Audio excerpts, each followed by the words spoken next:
Bon week-end chez vous, mesdames et messieurs, et surtout merci d'être à ces rendez-vous consacrés au décryptage des actualités, des informations sur votre télé de prédilection qui n'est autre que WAB Info Télévision. Aujourd'hui, mesdames et messieurs, nous revenons sur cette situation dans l'Est de la République démocratique du Congo marquée par les affrontements, marquée par les combats ça et là, au nord et au sud Kivu. Et là, nous revenons justement sur ces conflits dans l'est du pays. Peut-on parler d'un conflit de manière séparée entre le Rwanda et la République démocratique du Congo et de l'autre côté, un conflit entre les gouvernements congolais ou la RDC face à l'AFC M23, cette rébellion qui est à sa deuxième résurgence en République démocratique du Congo. On en parle, messieurs et dames. À vous de rester scotchés. Installez-vous confortablement pour des informations aussi très capitales, pour des informations aussi très importantes, justement sur votre télé de prédilection WAB Info à télévision. Nous allons donc commencer en vous faisant les points de sur la situation. Voilà, et là nous sommes bien sûr sur terrain. Qu'est-ce qui se passe concrètement? Et nous vous invitons aussi à commentez, venez nombreux justement pour commenter, poser cette question. Donnez aussi votre point de vue, vos analyses sur base des informations qu'on sera en train de vous donner tout au long de cette émission, tout au long voilà, de ces décryptages. Ça se passe bien sûr en direct sur WAB Info Télévision, c'est samedi 4 octobre 2025. Nous sommes donc en direct, comme je viens de le dire. Alors, sur terrain, mesdames et messieurs, cette semaine, il faut le dire, a été aussi marquée par des bombardements des forces armées de la République démocratique du Congo. Les drones des FARDC ont encore une fois ont été mis à l'œuvre justement avec tout ce qu'on a assisté, tout ce qu'on a vu à Rutshuru, à Walikale, là c'est au nord Kivu, mais aussi dans la province du Sud Kivu, avec des bombardements à Nzibira. Nzibira, c'est cette entité aussi qu'on retrouve dans les territoires de Walikale, non, dans les territoires de Walungu. Voilà, toutes ces entités commencent par la lettre W, mais c'est plutôt à Walungu où on a aussi à assister ou à enregistrer des bombardements des forces armées de la République démocratique du Congo. Donc les FARDC ont ciblé les positions de l'AFC M23 dans les territoires de Walungu au sud Kivu. Au nord Kivu, c'est à Walikale, mais également dans les territoires de Rutshuru. Il y a eu des bombardements et c'était donc les cibles, disons les positions de l'AFC M23 qui étaient ciblées par ces frappes des FARDC. L'AFC M23 a produit dans l'ensemble 3 communiqués dénonçant toutes ces atrocités ou disons ces bombardements. Comme quoi les FARDC sont en train de cibler les zones densément peuplées. Donc là où on retrouve un fort concentration plutôt une forte concentration des populations. Et ce sont ces sites justement qui sont visés par les FARDC. Les M23 ont dénoncé justement, comme je viens de le dire, dans leur communiqué. Mais sur terrain, donc, les choses n'avancent pas. C'est plutôt les combats qui continuent aussi à être enregistrés. Mais les deux parties, de part et d'autre, donc au niveau de Doha, mais également au niveau de Washington, sont en train de tout faire pour accélérer la mise en place de manière aussi effective de l'accord de Washington signé fin juin 2025 justement sous les auspices des États-Unis parce qu'il y a la facilitation des Américains en ce qui concerne l'accord de Washington. Les Qatariens observent aussi l'Union africaine qui prend part aussi aux différentes discussions. Alors cette semaine, plus précisément les premiers de ces mois, il y a eu plusieurs réunions, il faut le dire, pas seulement les 1er octobre, mais aussi depuis septembre, il y a eu des réunions qui ont été organisées pour justement se rassurer et se fixer aussi quelques modalités beaucoup plus pratiques pour entamer de manière concrète, de manière aussi effective, comme je suis en train de le dire, la mise en place de ce qu'on appelle concept des opérations. Et là, c'est entre la RDC et le Rwanda. Mais la question de l'AFC M23 n'est pas aussi à mettre de côté avec l'accord de Washington. Je vais vous donner quelques détails, surtout avec les réunions qui ont lieu cette semaine au niveau de Washington, entre la RDC, le Rwanda, les Américains, les Qatar, voilà, toutes ces délégations étaient aussi donc tous ces pays étaient organisés, étaient représentés par leurs délégués.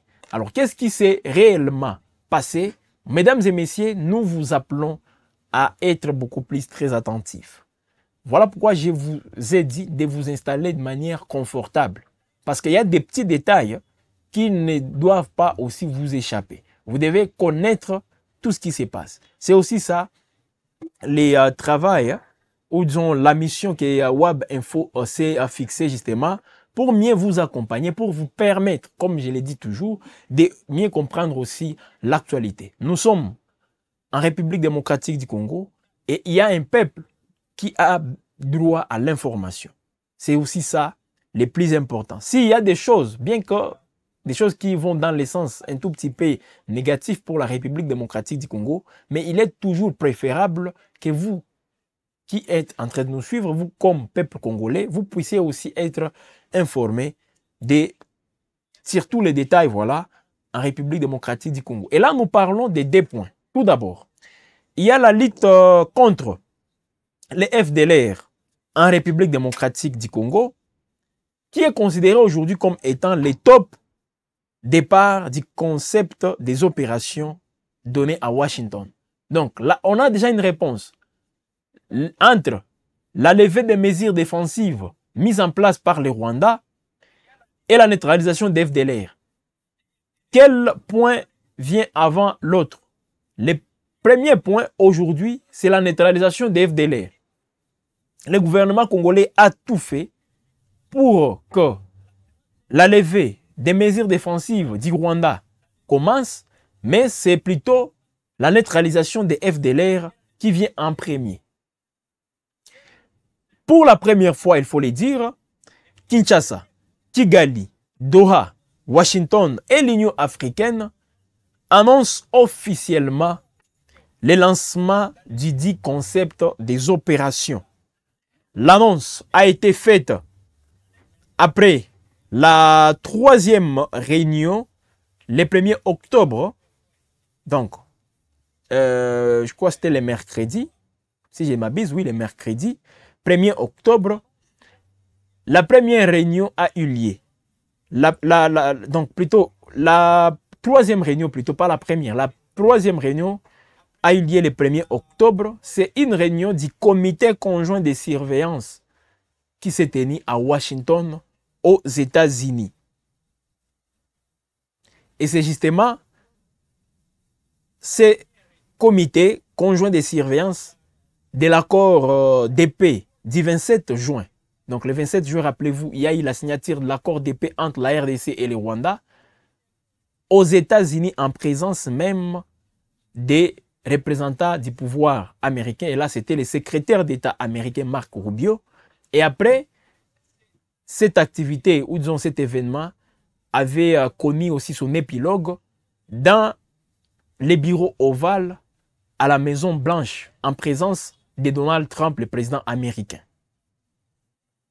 Ces plans, appelés donc concept des opérations, visent à enclencher la lutte contre les FDLR, le désengagement des forces et la levée du dispositif dit défensif du Rwanda. Alors, qu'est-ce que signifie concrètement ces lancements? Parce qu'on peut parler des lancements, qu'est-ce qui va être fait, qu'est-ce qu'on va lancer? Je m'en vais directement vous donner tous les détails possibles. Alors, si les partis respectent leurs engagements, donc les Rwandais, la République démocratique du Congo, même les facilitateurs, si tous les partis respectent leurs engagements, la première phase de la lutte contre les FDLR en République démocratique du Congo doit démarrer d'ici le 15 octobre. Donc, le 15 octobre, on doit déjà assister au démarrage de la phase de lutte contre le FDLR, première phase de lutte contre le FDLR, on doit déjà assister à ça d'ici au 15 octobre 2025. Nous sommes en 2025, je ne parle pas de 2026. D'ici le 15 octobre, on doit assister au démarrage de la phase de la lutte contre les FDLR en République démocratique du Congo, pas au Rwanda, en RDC. On ne précise pas le lieu exact, si c'est à Rutshuru, si c'est à Masisi, Lubero, je ne sais pas. On ne précise pas, mais on dit le 15 octobre, en République démocratique du Congo, il doit y avoir déjà ce démarrage de la phase de la lutte contre les FDLR. Cette phase comprend plusieurs points. La phase de neutralisation des FDLR comprend plusieurs points.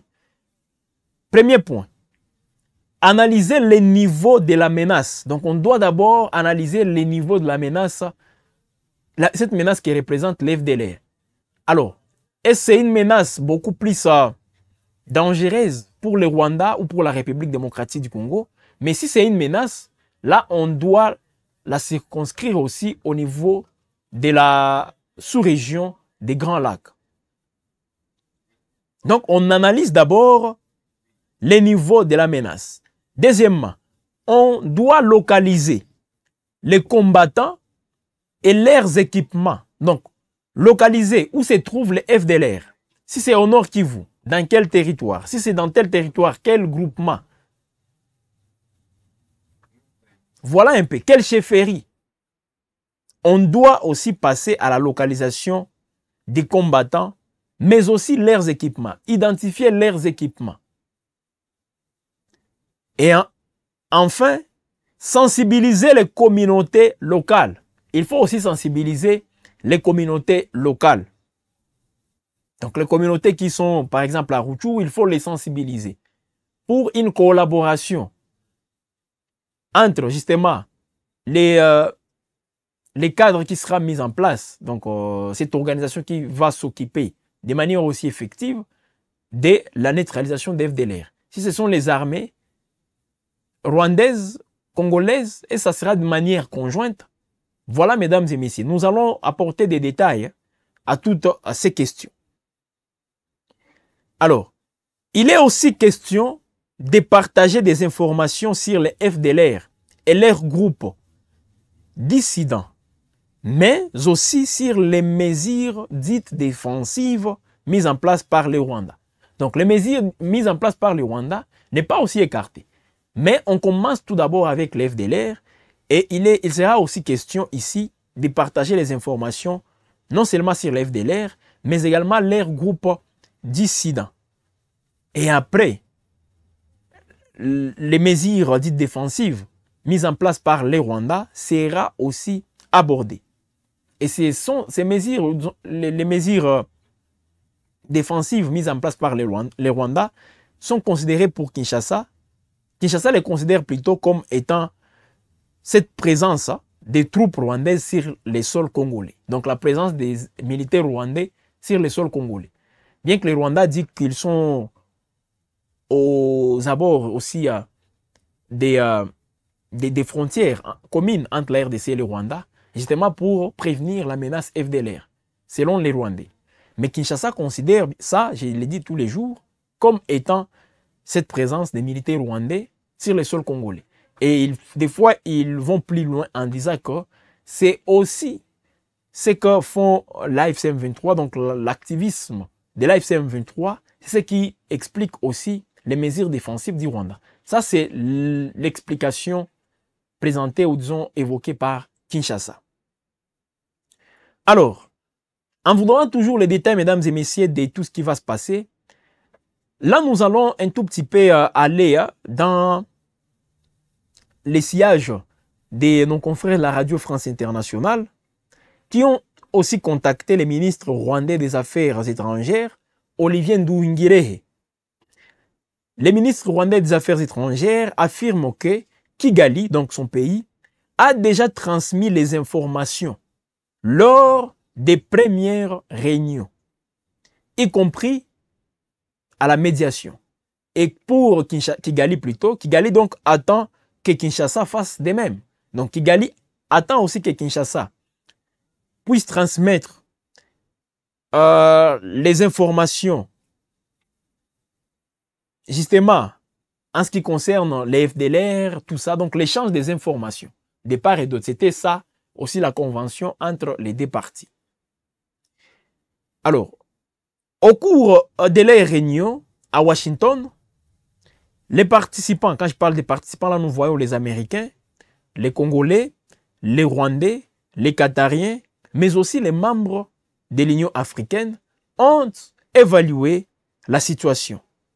Ils constatent aussi que les combats se poursuivent, notamment dans le territoire de Walikale. Là, nous sommes dans la province du Nord Kivu. Oui, les combats continuent, je venais de le dire ici. Les combats continuent. Non seulement à Walikale, au Sud Kivu, même chose. Et là, c'est aussi ces informations qui ont été fait objet de débats dans les discussions à Washington entre les Américains, les Congolais, les Rwandais, les Qatariens, mais également les membres de l'Union africaine. Voilà un peu, mesdames et messieurs, où est-ce qu'on en est. Donc tout au long, cette semaine a été aussi très décisive au niveau de Washington pour non seulement discuter sur l'accord de Washington, mais aussi surtout où est-ce qu'on en est par rapport à la mise en place. Parce que les Américains eux-mêmes avaient constaté qu'il y a un blocage. Et ce blocage s'explique aussi par la question de l'AFC M23. Voilà pourquoi on est en train d'associer les Qatariens pour qu'à leur tour, et aussi, partagent les informations ou donnent l'état des liés des pourparlers de Doha entre le gouvernement congolais et l'AFC M23.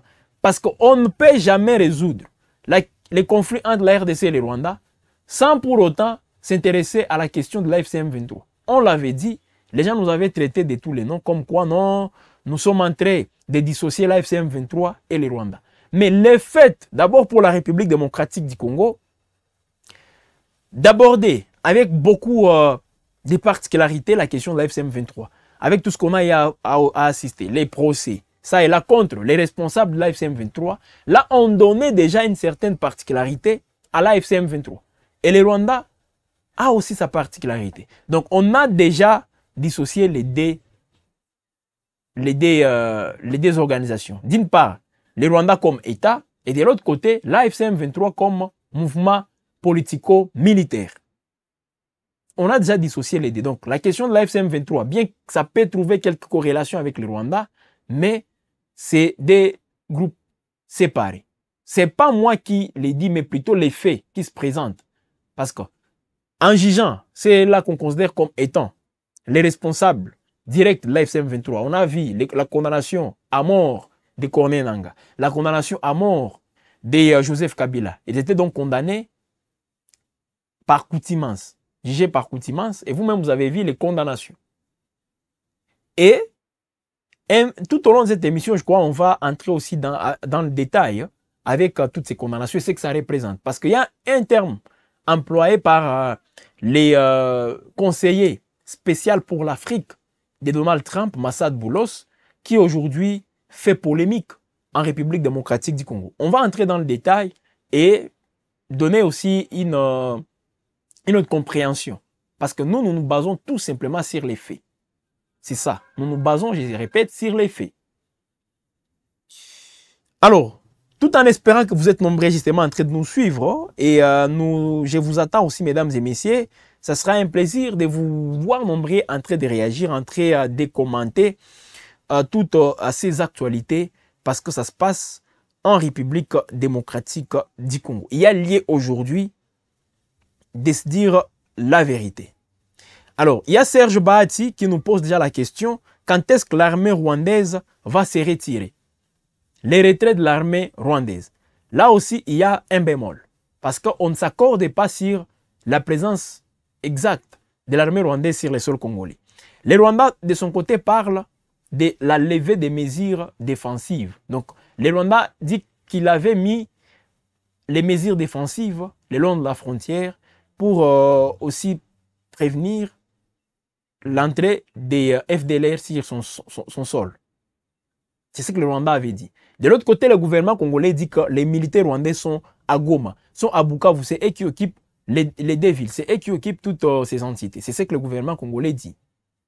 Voilà pourquoi j'ai dit qu'il y a un bémol. On ne s'accorde toujours pas sur cette question. Et cette question, on vient de la renvoyer en deuxième lieu. En premier lieu, c'est plutôt la neutralisation des FDLR qui vient. Bienvenue Kikoko qui nous dit salut. Salut à vous, bienvenue. Emmanuel Kinzikuta. Voilà, je ne sais pas, je ne vois pas, je ne comprends pas plutôt ce qu'il voulait dire. Voilà. Je ne comprends pas. Peut-être il peut revenir, cher Emmanuel, pour essayer un peu de clarifier vos propos. C'est très important. Also Kazadi qui nous dit salut, émission. Je vous suis depuis la ville-province de Kinshasa. Merci à vous et bonne journée hein, dans la capitale congolaise. Pascal Lochito, bonjour. Bonjour à vous, Pascal. Venez nombreux, nous sommes en train de parler, d'évoquer plutôt l'état, nous faisons un état délié. La mise en place, justement, de l'accord de Washington, signé le 27 juin. Où est-ce qu'on en est? Et là, c'est entre la RDC et le Rwanda. Et la question des M23 s'invite aussi. Et on va aussi vous donner quelques détails, hein, parce qu'on a eu à voir les chiffres sur tout ce qui se passe, mesdames et messieurs, les budgets pour l'armée, les forces armées de la République démocratique du Congo. Donc, on a dévoilé les chiffres en ce qui concerne les opérations qu'on voit, les opérations militaires dans l'Est de la RDC. Restez toujours connectés, scotchez surtout sur Webinfo, parce qu'on va vous donner tous ces chiffres et vous aurez la possibilité de commenter. Parce que ce sont des chiffres aussi très colossaux et je crois que c'est très important que nous puissions en parler. Bonjour bien-aimés depuis Boma, Congo central. Merci à vous Zachary Mwamba. Voilà, c'est Zachary Mwamba qui nous écrit. Merci à vous depuis la province du Congo central. David Kafunda, bon après-midi, je vous suis depuis Lualaba. Merci à vous. Voilà, on continue mesdames et messieurs avec d'autres commentaires. Voilà, venez nombreux, écrivez-nous, donnez votre point de vue aussi, c'est très important. Alors, on continue avec tous les détails et on va revenir aussi pour lire vos commentaires. Toujours sur la RFI, un participant qui confie que cette situation, donc les combats, ça et là, les bombardements, tout ce que nous observons, les envies des uns des autres de prendre encore une fois d'autres entités, un participant aux différentes réunions qu'on vient d'évoquer ici, estime que cette situation rend nécessaire l'accélération du processus de Doha entre Kinshasa et l'AFC M23. L'accélération du processus de Doha entre Kinshasa et l'AFC M23. Parce que les combats, comme nous voyons tout ce qui se passe, ça veut dire, si vous voyez qu'il y a toujours des combats, qu'il y a les échauffourées entre M23 et les FARDC, ça veut dire qu'à Doha, les choses n'avancent pas bien. Les choses n'avancent pas comme il faut à Doha. Il ne faut pas juste se contenter de la signature d'une déclaration des principes, laquelle n'arrive même pas à être respectée sur terrain. À ces propos, le conseiller spécial pour l'Afrique de Donald Trump, Massad Boulos, avait déclaré que Doha est la deuxième pièce dit puzzle. Doha, c'est la deuxième pièce du puzzle. Première pièce, Washington, RDC, Rwanda. Deuxième pièce, M23, où ils ont les processus de Doha, entre les M23 et le gouvernement congolais. Et il considère ça, donc pour Massad Boulos, cette dernière pièce du puzzle, donc les processus de Doha, doit avancer pour que l'accord de Washington aussi soit mis en place de manière effective. Ça, c'est Massad Boulos qui l'a dit. Donc, le blocage aussi de la mise en place de l'accord de Washington et le fait qu'à Doha, les choses n'avancent, c'est sur base aussi des ces blocages au niveau des Doha. Selon Massad Boulos. Donc, il voulait aussi dire quoi? La question des M23 ne favorise pas la mise en place de l'accord de Washington. Ce qui se passe entre le gouvernement congolais et l'AFC M23, les combats, tout ça. Donc, si on ne prend pas en compte, si on n'aborde pas de manière minutieuse la question du M23, ça sera aussi difficile de trouver la solution directe avec le Rwanda. C'est ce que Massad Boulos essaie de dire. De l'autre côté, au niveau du Qatar, le médiateur a d'ailleurs annoncé la reprise des négociations déjà la semaine d'ici octobre. Donc, à partir du lundi, ça sera une nouvelle semaine, lundi le 6 octobre. Cette semaine sera consacrée aussi à la reprise des discussions à Doha entre le gouvernement congolais et l'AFC M23. Et là, les Américains prennent part aux réunions. Les Togo, qui est considéré comme étant les facilitateurs pour le compte de l'Union africaine, est aussi parmi les participants. Le 6 octobre, cette semaine d'ici octobre, je ne fixe pas la date, s'il vous plaît, mais nous parlons de la semaine d'ici octobre. Donc, la semaine prochaine sera décisive parce qu'elle sera consacrée à la reprise des discussions à Doha. L'AFC M23 pourra encore envoyer ses délégués à Doha, tout comme le gouvernement congolais pourra le faire en envoyant ses délégués à Doha pour discuter justement et trouver peut-être des voies, des moyens pour bien avancer. C'est un peu ça. Je l'ai dit, il regroupe les représentants permanents de chaque parti, y compris les armées. Les armées aussi sont représentées. Donc, au-delà de tout ce que nous pouvons voir, ou c'est là qu'on peut considérer comme étant les diplomates, les armées sont aussi là, les services des renseignements, mais aussi les ministres des Affaires étrangères, avec comme mission identifier, évaluer et localiser tout ce qui est considéré comme les FDLR et leurs groupes affiliés en vue de leur neutralisation. Voilà comment ça va se faire. Et là, c'est avec l'accord de Washington, ou plutôt les concepts des opérations. Voilà un peu, mesdames et messieurs, les détails qu'il faut aussi retenir en ce qui concerne les processus des Doha. Donc, les des Doha, mais aussi celui de Washington. Il ne faut pas aussi l'écarter. Mais comprenez que Doha et Washington sont liés. On ne peut pas aussi dissocier les deux. Parce que quand on discute à Washington, on associe aussi les Qatar. Quand on discute à Doha, on associe aussi les Américains. Quelqu'un peut se poser la question, pourquoi on n'a pas plutôt mis les deux processus, on n'a pas fusionné les deux processus. On pouvait le faire. Mais à Washington, c'est beaucoup plus la RDC et le Rwanda. Bien que la question des M23 s'invite. Mais bien au contraire, au niveau des Doha, la question du Rwanda, les Rwandais ne sont pas concernés, bien qu'à un certain moment, on les avait invités. Rappelez-vous, lorsque les ministres, les vice-premiers ministres congolais des affaires, les vice-premiers ministres congolais de l'intérieur et celui de l'intérieur du Rwanda s'étaient rencontrés à Doha. Ils étaient là comme des observateurs. Et là, on avait vu Vincent Biruta à côté rwandais. Côté République démocratique du Congo, c'était Jacquemaine Chabani. C'était à Doha, mesdames et messieurs, en présence aussi des Américains. Et là, Massad Boulos était toujours là, parce qu'il est le conseiller spécial de Donald Trump pour l'Afrique. Donc, il doit être là. C'est dans ses prérogatives. C'est dans son job description. Massad Boulos. Voilà pourquoi il est là, toujours présent. Mais aujourd'hui, il y a une frange des Congolais qui les considèrent comme étant un Rwandais. Bon, c'est aussi ça. Il y a dans ces pays où on assiste toujours à ces genres de traitements.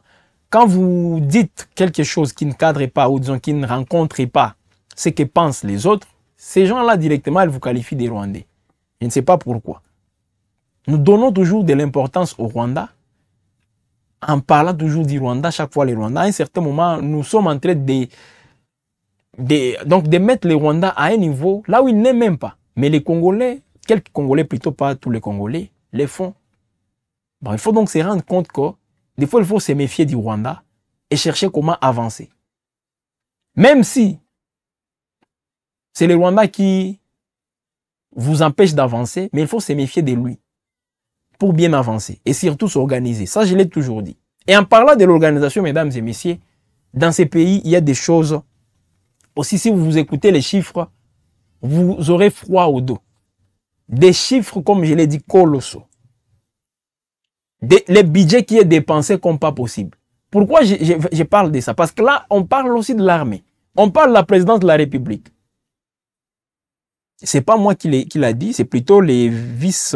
donc, il est aussi vice-premier ministre. Oui, vice-premier ministre, je crois, du budget. En République démocratique du Congo, Adolphe Muzito. Qu'est-ce qu'il a dit? Le ministère du budget a rendu public cette semaine, qu'on est en train de terminer, son rapport sur l'exécution des dépenses globales par l'étape de la chaîne des dépenses. Au premier semestre 2025, quand je parle du premier semestre 2025, donc c'est de janvier jusqu'au mois de juin. Déjà là, nous sommes dans les deuxième semestre, parce que l'année budgétaire compte des semestres. Janvier, juin, premier semestre. Juin, décembre ou juillet, décembre, deuxième semestre. C'est comme ça. Alors, cette publication, on dit qu'elle s'éveille une volonté de renforcement de transparence dans la gestion des finances publiques. Finances publiques. Voilà. Je vais vous donner quand même quelques détails avec les chiffres. Mais, entre-temps, venez commenter. C'est toujours ça. C'est pour vous cette émission. Nous sommes là juste pour vous accompagner. Bonjour mon frère Nazolandayo à partir de Kikwit. Merci en tout cas, cher Tati Tabala. Voilà, merci d'être là en train de nous suivre. Faites comme Tati, faites comme Jean-Pierre Kaboué, faites comme David Kafunda, Zachary Mwamba, Pascal Lochito, also Kazadi, Emmanuel Kaikindikunda, faites aussi comme Bienvenue Kitoko. Sans oublier Serge Bahati. Ils sont nombreux, ces internautes qui sont en train de nous écrire. Commentez cette actualité. C'est votre pays. Il faut dire quelque chose aussi. Parce que je vous ai donné tous les détails. Voilà, ça c'est l'état des lieux. J'ai commencé d'abord en vous donnant la situation sur terrain. À Washington, qu'est-ce qui se passe? Là, c'est sur les plans diplomatiques. Doha, Memema. Et là, nous sommes maintenant en train de vous montrer à l'interne, à Kinshasa, là où siègent les institutions. Comment est-ce que les budgets alloué aux différents services est en train d'être géré. C'est un rapport du ministère du budget en République démocratique du Congo. Vous connaissez vous-même le nouveau ministre du budget, Adolphe Muzito Mfumuti. C'est lui le ministre actuel du budget. Alors, les documents présentés par son ministère révèlent qu'au premier semestre 2025, donc de janvier à juin, la présidence de la République démocratique du Congo a consommé plus que prévu. Ça veut dire soit plus de 1217 milliards de francs congolais. 1217 milliards de francs congolais, soit 427 millions de dollars.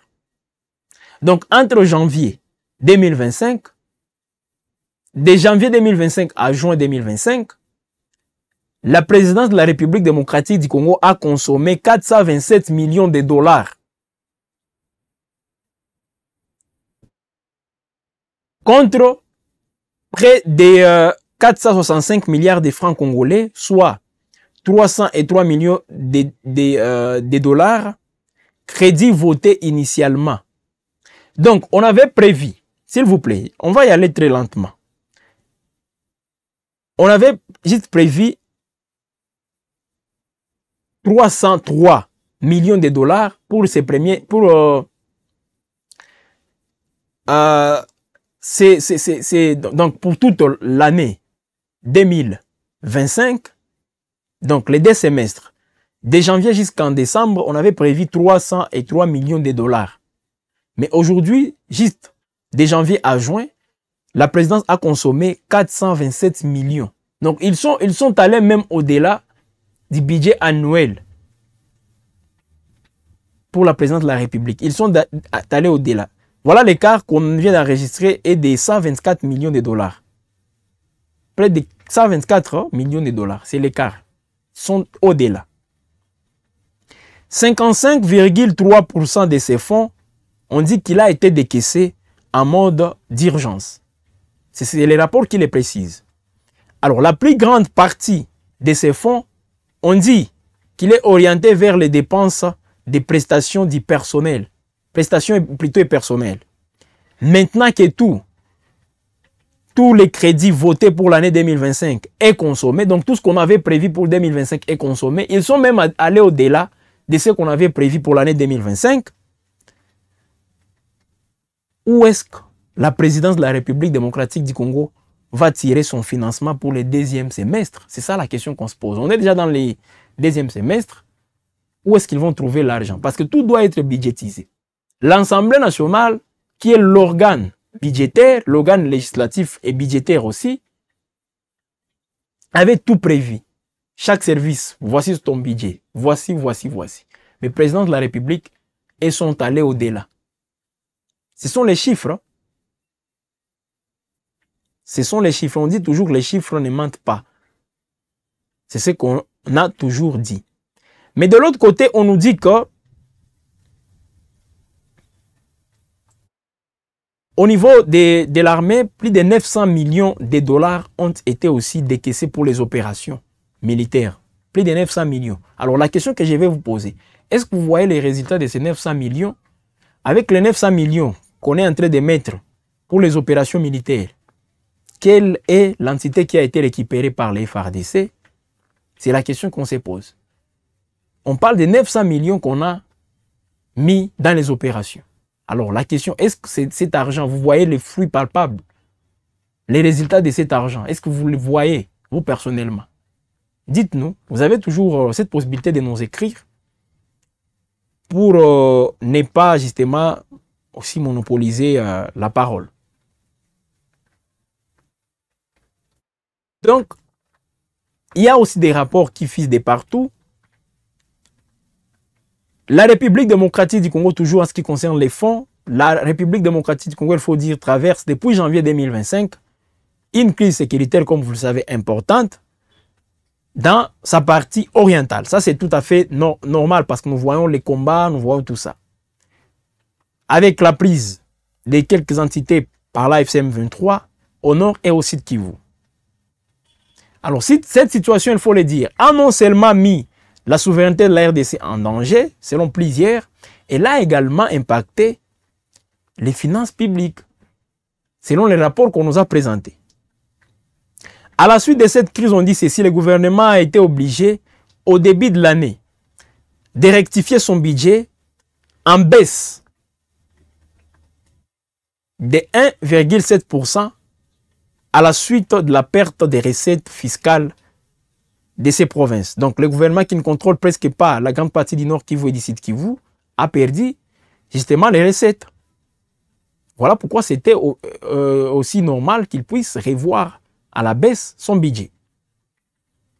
Alors, selon la loi des finances rectificatives 2025, les recettes internes et exceptionnelles du pays ont enregistré, suite à cette crise, respectivement, une régression de 7,2% et 25,5%. En mars dernier, mars 2025, l'inspection générale des finances révélait par les canaux de son inspecteur principal, l'ancien Gilles Alinguete, que l'État congolais perdait 9% des recettes douanières et 3% des recettes mobilisées par la Direction générale des impôts, la DGI en sigle.